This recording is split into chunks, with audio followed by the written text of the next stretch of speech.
Harry, we are in heaven. The vision continues. The Lamb has appeared. What happens next in terms of the structure of this remarkable book?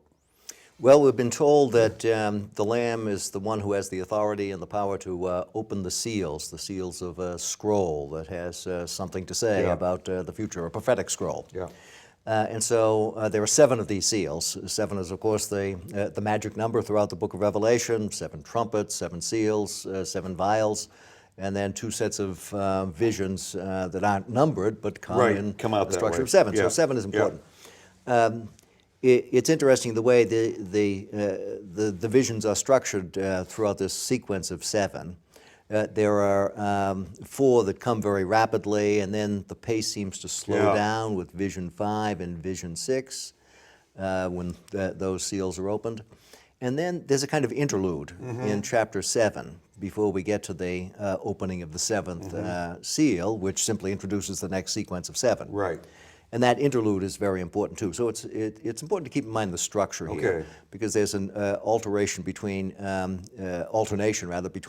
images of death, doom, and destruction as the seals get opened, and an image of divine sovereignty, of grace, of protection for those who believe in that interlude vision. Yeah, and I think all the way through, it's so easy to focus on the kind of doom that we forget that that other alternative and antithetical sense of grace for those who believe is constantly being played in, maybe not at enormous length, but with enormous consistency.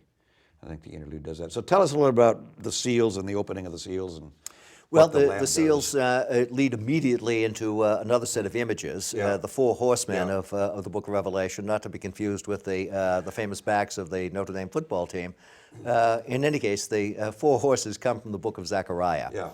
And there they serve to provide an image of divine judgment that's going to happen in Zechariah's opinion on earth.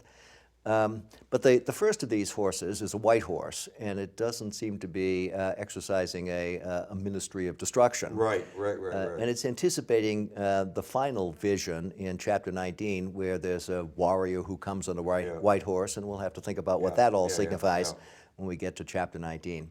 But the rest of the horses introduce disasters of one sort or another until we get to the 5th seal. And what happens there is martyrdom. Yeah.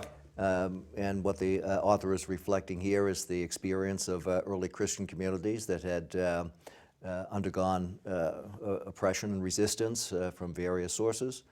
We hear in the pages of the New Testament about Stephen, the first martyr, the proto-martyr in Jerusalem. Yeah. We hear in Paul's early correspondence, 1 Thessalonians, that community had suffered at the hands of its neighbors. Right. So Christians were not exactly popular in many of the places where they popped up. And we know that before the Jewish revolt in 66, there was a great persecution in Rome after the Great Fire of Rome in 64. So the movement had encountered resistance. And I think that's what the 5th seal is referring to. This is a fact of Christian life. Some of the material I read on Revelation raises a question that we've been raising in New Testament studies for a long time. Are there moments of kind of empire-wide persecution, or is this more localized? So there's the Rome moment, and then somewhere else, Thessalonian moment. When I was but a child, we saw Quo Vadis, and the idea was that at that point, probably inaccurately, that Nero had sent out people to burn Christians all over the Roman Empire, and Deborah Carr, as I remember, died very painfully at the hands of beasts, letting the powers of the empire make her a martyr. How is it widespread, or is it localized, or can you tell? I think it's largely localized. And there's been some recent scholarship on this that's indicated that a lot of the images of martyrdom and persecution are exaggerated in later accounts. But we do know that it did happen in particular local circumstances. We have in the 2nd century, not far from where the book of Revelation is centered, the correspondence of Pliny, the Roman governor, to Trajan. Yeah. And he talks about the fact that he was examining people for their Christian belief, and because people had brought to him the problem that there was an economic impact of these Christians. They weren't buying statues and that kind of thing. Yeah. In any case, he engages in a very local and very short-term persecution of Right. Christians, and writes back to the emperor to see if he did the right Yeah, thing. yeah. And basically, the emperor wrote back and said, "Don't ask, don't tell. Yeah, no, If, yes, if it yeah. if it comes to your attention, Yeah. fine, treat them the way Yeah. you did, but don't go looking for them." Yeah. And I think that was pretty much the Roman attitude overall, with some exceptions here and there where local persecutions break out. But in Asia Minor, I think the main concern of our author is not so much with imperial authority as it is with local folk who support the imperial system. Yeah. And we'll see that a little later. Really good. All right. So then after this fifth seal with the martyrs, we have a sixth seal, which seems to be cosmic chaos, earthquakes, darkness. Right. The sixth seal reminds us an awful lot of descriptions of the end time that we get in places like Mark 13. Yeah. So it's almost, you could say, run-of-the-mill standard Yeah. apocalyptic expectation of trials and tribulations before the day of the Lord. Yeah. And we'll see this time and again throughout the book. I think you mentioned a little earlier on in our conversations that there's a kind of recapitulation of the same Absolutely. message Right. time and again. And this, I think, is a good example of Yeah. that. It's not the case that we have one set of end-time tribulations here and another Right. set down the road. The author is referring to the same expectations all along. So are we, the readers and hearers of this in the end of the first century, are we in the end time? Is he saying, look carefully, or this is beginning to happen? Or, I think absolutely we want to move it from the first century to our century, but if I'm a first century reader. It's really interesting to think about what the concrete expectations Yeah. of end-time events might have been Yeah. in the mind of John. And he's difficult to pin Yeah, down. he is. It reminds me a little bit of Paul's message in 1 Thessalonians, where we have Paul addressing the question of what happens to people who have died. Yeah. And we know, the people in Thessalonica seem to say, that Christ is going to be coming back, and we know that we're going to be Right. in a good position when he does. What about our dead relatives? Yeah, exactly, right. And so Paul has to come back and say the dead in Yeah. Christ will rise Yeah. first. But as soon as he gets through with that bit of consolation, he tells the folk in Thessalonica, the day of the Lord will come like a thief in the night. Yeah. And it really doesn't matter when it comes, whether we're asleep or awake, he says, Yeah. we're in Christ, Yeah. and that's what's important. Yeah. I think the book of Revelation is saying something similar to Well, that. that's good, because I think Revelation gets read against Paul at some points. That's right. As being much more, here's the end time, here are the signs, here are the 4 things that have to happen next, and 3 are about to happen. Right. I think it's much more. I think even in the first century, that's not what's going on. Right. I think that's exactly Now, right. I think on the other side of the equation, I think the author does have a sense that Roman political power is precarious Yeah. and it's threatened. Yeah. And he may have a notion that Rome is somehow going to fall Yeah. in the near term. Yeah. But that's not the main point he wants That's to not make. the main point. And along with that, that when Rome falls, that is part of the sovereignty of God, though that is not itself yet the new heaven and the new earth. Right. Which I think, just to move farther, I think one can point to the signs of the kingdom in our own time without meaning it's the signs of the end time in quite the same way. That there's a way in which that other kingdom impinges on our kingdom, and the fall of Rome might be a sign of that, even if they don't have the 4 horsemen the next minute.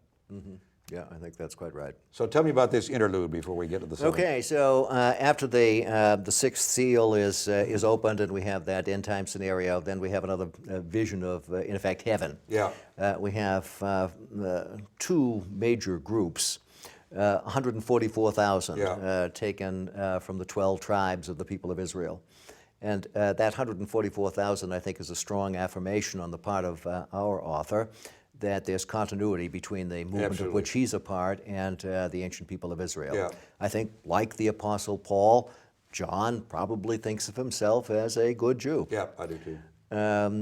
But he also understands himself to be part of a movement that embraces more than traditional Judaism. Because after that 144,000, there's a great crowd from all nations. So the author is reflecting the facts on the ground in the Christian movement of the first century, that it began as a Jewish messianic movement and came to embrace people from every tribe and nation, not without controversy. as we know Oh, from, absolutely. from No, absolutely. Paul and the Epistle of the Galatians. But in any case, that's where it is. And Yeah. our author has this encompassing vision of people who have been sealed. Yeah. And I think that sealing is probably, it's a different kind of sealing, obviously, than what goes on with the scrolls. Yeah. It probably is an allusion to baptism, Uh-huh. where people would have been marked with the sign of the cross. Yeah, anointed. Yeah. Yes. Yeah. And so it's that chrismation that's Yeah. the sealing. Yeah. And so those who have undergone that ritual, who've been incorporated into the people in that way, are under the protection of God and share in God's victory over forces of evil, that a victory that's grounded in God's role as creator, which was affirmed back there in chapters 4 and 5. Well, and I think, and the other thing we'll see is the contrast between those who are sealed and those who wear the mark of the beast. That you don't get to choose not to be marked. The question is, what mark do you have? Right? We're all in somebody's camp, and the question is, what badge do you wear, or who sealed you? Mm-hmm. And then at the end of this this vision of the 144,000 plus the great crowd, the great multitude, we have an acclamation. Yeah. And this acclamation is a kind of parody, if you will, of the kinds of things that would have gone on in Roman political cult. So say a little more about that. We're going to see more of this as we get into the central visions, but a lot of the things that are part of the author's vision here come from one of two sources, either the Old Testament or contemporary experience. Yeah. And the contemporary experience is often the kind of thing that would happen in public celebrations in the cities of Asia Minor. So we have acclamations of Rome, acclamations of its power, and celebrations of its glory. Here we have acclamations of those who've been preserved by or under the protection of God. Yeah. So it stands those forms on their head. Yeah, exactly, right. Yeah. It's in that sense profoundly countercultural. Right. We have a different way of knowing who's sealed and who's victorious. Mm-hmm. And then at the very end, we have an elder, one of the many people that the author sees in these heavenly visions, an elder who comes out and gives him an explanation. Yeah. It's very handy what to we've been waiting for all this time. have an explanation Thank of heaven all of at this. last, yes. And in chapter 7, verses 15, we have the account that says many of the things that we've been talking about here. That all of these people are at the throne of God. They're worshiping Him day and night. They reference to participating in the heavenly liturgy that we've talked about before. And then the divine protection. They will hunger no more and thirst no more. The sun will not strike them, nor will there be scorching heat, despite the fact that they're in the midst of suffering. Right, exactly. So right. it's this juxtaposition of divine grace and human suffering in the same moment that's important here. And then we have the Lamb and God wiping away every tear from their eye. This anticipates the conclusion, the final vision, and says the same sort of thing about the presence of God's grace in the here and now. Terrific. So give us a word about how interludes work. So we're marching along, opening seals, and then suddenly we have this vision about the 144,000, then we have a little explanation time, and then back to the openings. Right. Well, we've talked about in the past the two levels of sight here, looking at the heavenly reality and looking at the earthly reality. This interlude in chapter 7 is a look at the heavenly reality that one has to see in order to understand the earthly reality. The next interlude that we're going to see in a sequence of 7 is a little more negative in chapter 10 and 11. Talking more about divine judgment and about threat, although at the end there'll also be a little poem of celebration about what God has achieved in Christ. The interludes and the references to the positive, the moment of grace or the moment of divine protection, are going to grow and increase in intensity as we move toward the end of the book. And so the author is throwing hints here about how it's finally going to come out. And then there'll be a grand crescendo at the end. Almost symphonic, right? We're moving toward our conclusion, and here's a hint, here's another hint, here's 4 bars, and then at the end, That's wham. right, Thinking about musical composition is a very good way of thinking about the structure of the book of Revelation. Anything else you want us to take away from these chapters? That's very helpful. No, I think that affirmation of God's grace in the presence of suffering and tribulation is, I think, what the book is saying now and what we'll say in the end. Thanks very much. Mm-hmm.